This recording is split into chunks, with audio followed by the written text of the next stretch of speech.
Hey everyone, welcome back to Living by the F Word. This is a get to know me series, and can you guess what one this is? This is Flying is my F Word. Roll the intro.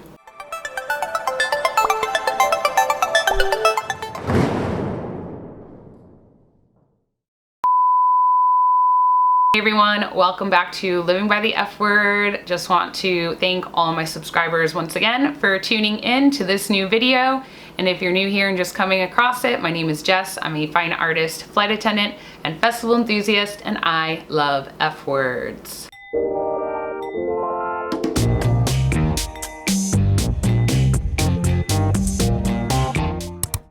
Today's video is all about getting to know me, the flying edition. Flying is my F word edition.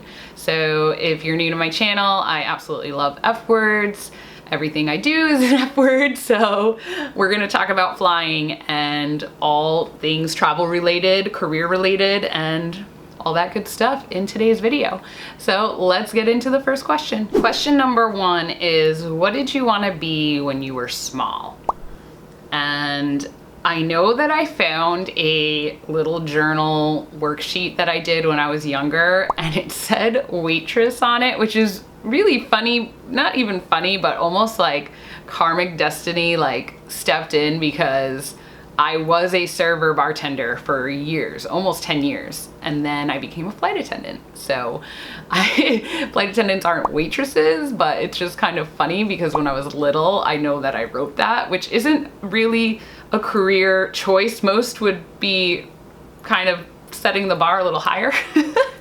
So I thought that was funny when I read it. Next question is, did you study abroad while you were in college? And yes, I did.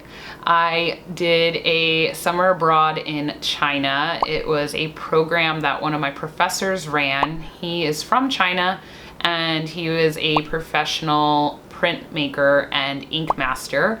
And so every 2 years he would do a summer art in China program, and really had it all organized and took us all over the place. It was a really great program. It was 3.5 weeks, and you got 2 summer credits. So I think it was like actually 6 credits total, 2 classes, 6 credits total. So it was absolutely amazing experience. Next question is, what do you currently do for work? And so I am a flight attendant, and I'm also an initial training instructor for my company, which is super exciting. That is something that just happened recently last year in 2019, and it was a big goal of mine, and just so stoked to be contributing to people's careers and teaching them how to be a flight attendant. It's just so much fun. We were supposed to be hiring and hiring and hiring. It was supposed to just be like all this great stuff going on for our company to be thriving, and now obviously with the global pandemic, that is not happening, and many of us aren't even flying. So, you know, it's a little sad, but we're gonna be back. It's gonna be fine. Everyone's gonna travel again. We will get there, and I'm taking this time to create more. So I'm personally enjoying the time off. I don't know if you guys can see it. It was on my little bookshelf of like all my baby stuff, and I've kept it. And I just can't even believe it, because it's like, it's so adorable, guys. It's my life. It's so cute. Look, it's me. Next question is, do you fly domestic or international? And the answer is both. However, I was a primarily domestic flight attendant for majority of my career. And so I have seen a lot of the United States, which I am grateful for, because I think I've gotten to see a lot of little small town cities that I wouldn't have seen, or I would have probably never went to on my own if it weren't for me flying domestic. So I really am happy about that. And going off of that question a little bit more, I have traveled internationally a lot. I actually really love hitting up festivals that are in other countries, and I just love international travel to begin with, but I prefer to go on my own and not with work, because the hours can be a little groggy and you have limited time on a layover when you go international, and I just prefer to experience it for a longer time period. Next question is, how many states have you been to? And I want to say that I have 11 more states that I have not been to. So since I was domestic based for so long, I have seen many of the United States. Next question is, how many countries have you been to? I want to say that I've been to about 25 to 30 countries. What do you love about your job? Well, there are a lot of things that I love about my job. I miss it so much. I mean, it's been really hard for anyone in the aviation industry right now. So I know if any of my peers are watching, it's been hard, but let me tell you what I love about my job. I love that I have met so many amazing individuals.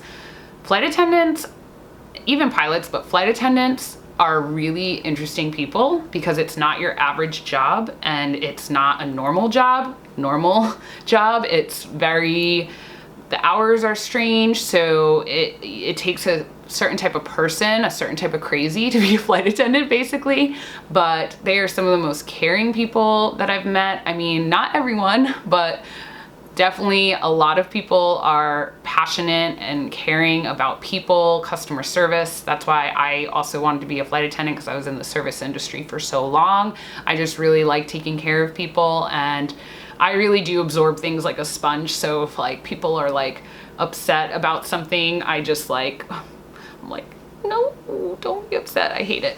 I obviously love the travel benefits and the travel perks and meeting new people and interacting with people, and the views are amazing, and there's just so many great things to love about this job. It's wonderful flexibility. So you're really able to do a lot of other things and a lot of other hobbies, which a lot of flight attendants do. They all have these side hustles and different passions or interests they're into, and so it's really like it's an amazing career. Like, I miss it. Next question is, what dislikes do you have with your job? I would say delays, when things don't go according to plan, when you have a long duty day, when there's irregular operations. So if you can imagine being a passenger and your flight is 4 hours delayed, imagine being a flight attendant and you've already worked 2 flights and then you're 4 hours delayed and you've been working and now awake for, 15 hours. It's a long day. It can be tiring. It can be brutal sometimes, depending on if you're on call or not. So I would say those are probably the dislikes with the job, but it's always worth it. Always 100% worth it, because it's the best job in the world. The next question I added in here, I was traveling and I posted an Instagram photo or a couple photos flying across the country, and a lot of people asked me kind of what was going on. So I added this question in. So the question is, given the current global crisis, how is it affecting your job? I mean, clearly everyone has been affected by this global crisis, but no one is traveling. And so it has been completely dead. I haven't worked in over 2 months. I haven't worked since the end of March.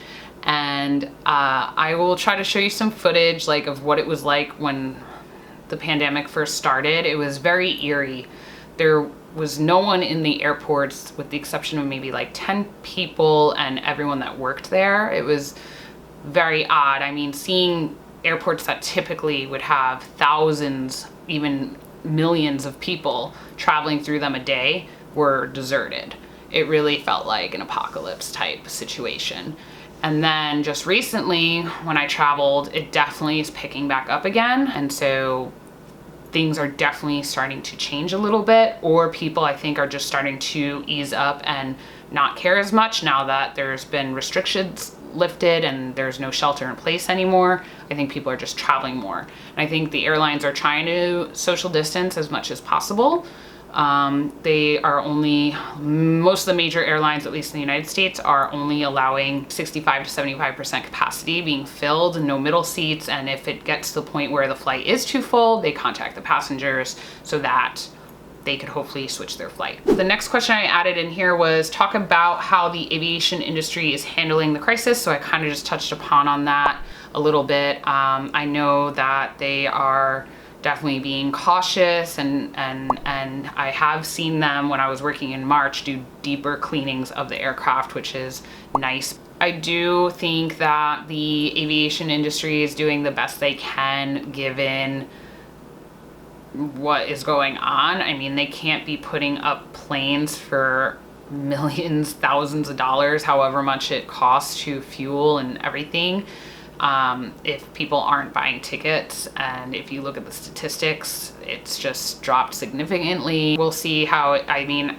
I personally think that things are gonna pick back up and it's gonna be okay, but we're gonna have to wait and see now that all these people are starting to come out more, fly more, what's gonna happen. All right, moving on from the world crisis. The next question is, what is your most memorable layover? And I have a few, but there's always a few that really come to mind when I think about this question or people ask me this question. So the first one is when I was based in Denver. I started working, when I started with the company, I was based out in Denver, and I had a layover where I rented a car and I drove to Yellowstone National Park. And it was the middle of winter, so it was freezing. It was January. It was actually one of my first layovers. I had only been flying for a couple weeks at this point. And so I was really taking advantage of things, and I hiked, and it was just so gorgeous there. And I saw buffalo for the first time. I was so excited. And it was just absolutely gorgeous, snow-covered, icicles, everything about it was great. And I also went into the Boiling River, which is basically a natural hot tub hot spring where you need to walk through freezing cold water to get to the point where it's all trapped. Oh, this is definitely on one of the craziest things I've ever fucking done in my life. This water's cold, this water's hot as fuck. I need to get to there. But then it's basically an outdoor hot tub.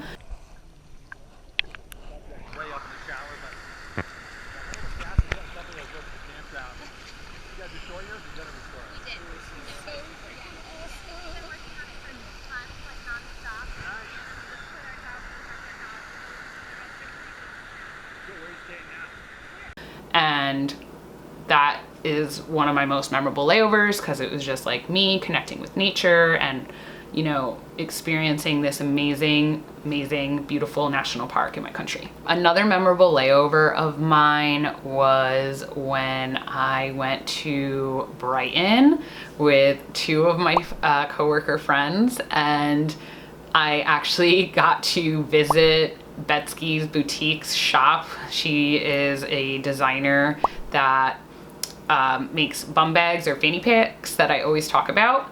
And I went to her shop, and then she called LOM, who is another festival fashion designer, and told her that I was there, and was like, this girl's here from America and she's here for the day and she wants to see your shop. Are you there? And like, I went over to her and I actually tried on clothes and bought like a shirt straight from LOM. It was just, oh my God, it was so amazing. But the girls I was with, it's actually a really funny story. So I had gone out with some GC fam to Coco Drills in Output in Brooklyn. So Output is a club that is no longer in Brooklyn. And we went out for Coco Drills, and I stayed out until like 6 in the morning. And then I got assigned standby at the airport at noon. And at the time they were able to extend our standby from 4 hours to 6 hours.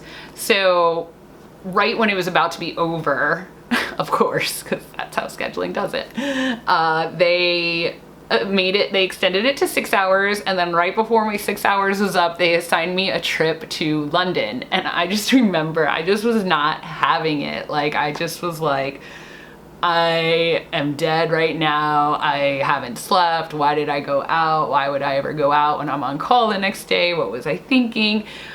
I ended up being on the trip with one of my really good friends that like was like, stop, you're being ridiculous. Like, I've flown with you before. You're fun. Like, you're being ridiculous right now. We're gonna have fun. We're gonna take the train down to Brighton.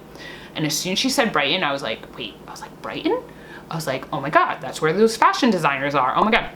This little city is so adorable. Like, I just love this city. It's so cute. There is a house with the Death Star painted on it, and everything about this layover was just so great. The Ludwig Castle is another favorite memorable layover for me. The next question is, what is the nicest hotel you've ever stayed at on a layover?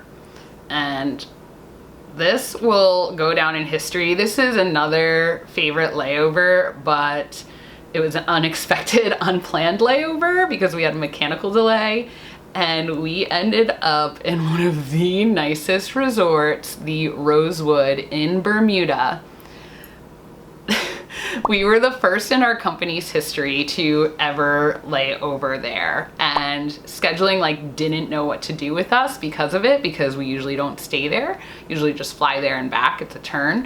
But me and this other guy, we went illegal because we had been flying since 5 o'clock in the morning. We had already been working and we timed out because what happened was the first officer's oxygen mask, when she pulled it out of the holder to get oxygen, which you're supposed to do when you're over water, it like broke apart. Like the holder that was supposed to hold it broke apart, and it was an FAA no go, can't go back, and there was no parts down there. And so by the time they were sending a rescue flight to come get everyone, me and this other guy were timing out. So scheduling like had me on hold for over an hour. Like they were like, we got you the last 2 rooms in this really nice hotel. And in my head, I'm thinking like, I mean, I'm delirious at this point, and like me and him were just like, yeah, okay, whatever. Well, when we finally got escorted off the plane, because there's no jet bridge or anything there, because it's an island, there's usually just stairs that come up to the plane. The agent in Bermuda was like, wait, why did you call scheduling? I told you I got you a hotel already. Like whenever a crew gets stuck here, we usually get the hotels. What hotel did they put you in? And I was like, the Rosewood. And she was like, the Rosewood? The Rosewood? Oh, you are going there. You are going to the Rosewood. You are going to the Rosewood. You are. And like me and this guy like didn't understand what was going on. Guys, this place, I had a private cabana for my room only. Like it said my room on it only. And now I'm at the point of like sensory overload. Like, okay, I'm on no sleep. I really should sleep, but I also have to do this, this, this, and this. But I also need to like fucking go take a bath. I need to go like lounge in my cabana. What am I gonna do first? So me and my coworker, after we got here, we went and we ate. We got comped drinks because one of our rooms wasn't ready. Okay. Everything's super expensive here, so that was great. And I guess I'm gonna nap for a few hours and then try to enjoy as much as I can because we need to leave at 2 p.m. tomorrow. Good night. I will see you in the morning. It was so gorgeous. It was so amazing. The bed was so comfortable. I mean, we were delirious. We went out for a drink. We had salmon. We spent like $100 there on just 2 meals and didn't even give a shit because it was just so amazing. It was so expensive, but so, so amazing. Like I still, to this day, am just like, wow. It's like apparently over $1,000 a night to stay there, so. That was definitely the best hotel I've ever stayed in. Next question is dream vacation. So I do have a couple like dream vacations. I really want to go to Japan. I really want to go to Thailand. I really would just like to do like a whole backpacking trip throughout Southeast Asia. That is like one of my goals. I also want to do like huts over the island type style thing, like the Maldives or Tahiti or Fiji or something like that, like just beautiful islands and beaches. Do you prefer to travel alone or with a group? So solo travel or with a group. And I guess it really depends on where you're going. I mean, obviously, but I would pick solo travel because solo travel changed my life and has led me to everywhere that I am right now. And when you travel alone, you really have the opportunity to meet a lot of other people and to learn a lot about yourself. And so I would probably say solo travel, where you get to make all your own decisions and rely on yourself and have self-reliance is probably what I would prefer. However, the flip side of that is you don't get to share those memories with anyone. You maybe will share them with people you met at a hostel or on the beach or at a bar, right? You make these connections, but you actually didn't get to actually share it with a friend or a partner. So that's the downside of that, but I'd probably still go with solo. Next question is budget-friendly travel or baller status? I mean, if I were a baller, I would definitely choose baller status travel. I mean, if I had money to, you know, dish out on expensive rooms and great locations, I would do that. But I definitely would say I'm more of a budget-friendly traveler, and I definitely have stayed in hostels or Airbnbs or things that would be cheaper where I can afford to stay longer, and I try to save up and use my money wisely when I go on trips. Next question is, what is your favorite city you visited? So I'm gonna go with Istanbul, Turkey, which I was only there for 2 days, but had the most incredible time. So a friend that I went to high school with had gone backpacking through Europe, and she had met a Canadian guy that lives in Istanbul, and so she connected me with him, and he showed me around the 2 days I was there and just showed me the awesome places to eat, and it was just such an amazing city, like organized chaos. I also really love Barcelona in Spain. I love the art there. I love that there's a beach, that there's the city, that there's, you know, the suburbs and country life. I just really love everything about Barcelona, and I think it's easy to get around. What is your favorite city overall? I mean, duh. New York City. I'm from Jersey, but New York is my city, and I swear it is the best city on earth. Maybe I'm biased, but I just go to New York, and every time I feel like I'm still a tourist in New York. Like, I mean, come on, I'm not from there, like, but that is my city, and that's the city I've gone to the most because I grew up around it. But every time I go to New York, I'm just like, I love this city! Oh! So that's my favorite city, and of course, Black Rock City, where Burning Man is. Do you prefer hot or cold weather? Hot. I said before that I like beaches, definitely would prefer hot weather over cold weather. However, many of my most memorable layovers were in the cold, and I've had amazing layovers in cold weather, but I do prefer warm weather. All right, guys, that wraps up the Flying is My F Word Get to Know Me edition. In the next couple weeks, I'm gonna be releasing videos so you can get to know me, and all the videos are gonna be broken down by the different F words that I love and questions pertaining to that particular F word. Please give this a like if you were enjoying this series, and don't forget to subscribe to my channel. Hit the bell button. You'll get notified every time I upload. And I hope you really enjoyed this. If you have any other questions that you want to get to know me better, please let me know in the comments. See you in the next one. Peace.